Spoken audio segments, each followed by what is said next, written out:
ഞാൻ ഈ വീഡിയോയിൽ പറയാൻ പോകുന്ന കാര്യത്തിൽ പണ്ടത്തതിനേക്കാളും ഒരുപാട് മാറ്റം വന്നിട്ടുണ്ടെങ്കിലും ഇപ്പോഴും മാറാത്ത ഒരുപാട് ആൾക്കാർ. ഞാൻ കഴിഞ്ഞ ദിവസം ഹോസ്പിറ്റലിൽ ഒന്ന് പോയതാണ് വൈഫിനെ കാണിക്കാനായിട്ട്. അപ്പോൾ ആ സമയത്ത് ഒരു ഫാമിലിനെ ഞാൻ കണ്ടു. അപ്പോൾ അവർക്ക് 3 മക്കൾ ഉമ്മയുടെ കൂടെ ഉണ്ട്, ഹസ്ബൻഡ് ഉണ്ട്, കയ്യിൽ ബാഗുണ്ട്, വേറെ കവറ് കാര്യങ്ങളെല്ലാം തന്നെ ഉണ്ട്.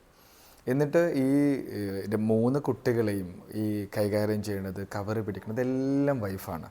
ഹസ്ബൻഡ് ബാക്കിൽ ഫോണും പിടിച്ചുകൊണ്ട് ഇങ്ങനെ വരുന്നുണ്ട്. പുള്ളിക്കാരൻ പ്രത്യേകിച്ച് ഒന്നും ചെയ്യുന്നില്ല, എന്നാൽ ഇവളൊന്നും പറയുന്നുമില്ല. ഇങ്ങനത്തെ കുറേ ഭർത്താക്കന്മാരുണ്ട്. ഒരു സ്ഥലത്തേക്ക് പോകുമ്പോൾ, അല്ലെങ്കിൽ പർച്ചേസിന് പോകുമ്പോൾ, അല്ലെങ്കിൽ കുടുംബത്തിൽ പോകുമ്പോൾ ഉള്ള കവറും കുട്ടിയും അതും ഇതും ഭക്ഷണം കൂടി എല്ലാം പെണ്ണിൻ്റെ ഉത്തരവാദിത്തം, പെണ്ണിൻ്റെ തലയിലായിരുന്നു. ഇങ്ങനൊന്നുമില്ല ലൈഫിനെ കൊണ്ടുപോകേണ്ടത്. എനിക്ക് മനസ്സിലാവുന്നില്ല. നിങ്ങളുടെ ഭാര്യയല്ലേ നിങ്ങളെ കൂടെ ഉള്ളത്, നിങ്ങളെ ലൈഫ് പാർട്ട്ണറല്ലേ?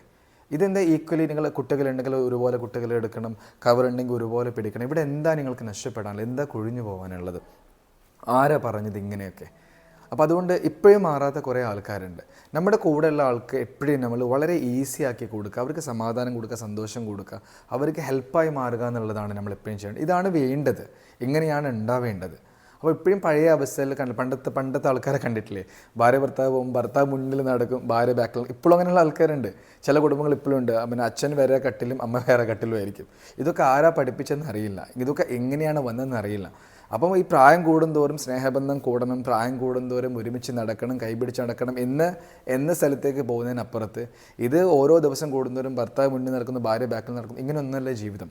അപ്പോൾ അതുകൊണ്ട് നിങ്ങൾ ഹോസ്പിറ്റലിൽ പോവുകയാണെങ്കിലും, നിങ്ങൾ പർച്ചേസിന് പോവുകയാണെങ്കിലും, നിങ്ങൾ ഫംഗ്ഷന് പോവുകയാണെങ്കിലും, നിങ്ങളുടെ ഭാര്യയും ഭർത്താവും നിങ്ങൾ ചേർത്ത് പിടിച്ച് 2 പേരും ഒപ്പരം മക്കളെ ഉത്തരവാദിത്തങ്ങളൊക്കെ ഒരുപോലെ കീപ്പ് ചെയ്ത്, ഭക്ഷണമാണെങ്കിലും മക്കൾക്ക് ഒരുപോലെ വാങ്ങി കൊടുത്ത് 2 പേരും പരസ്പരം കൺസിഡർ ചെയ്ത് റെസ്പെക്ട് ചെയ്ത് വേണം മുന്നോട്ട് കൊണ്ടുപോകാൻ.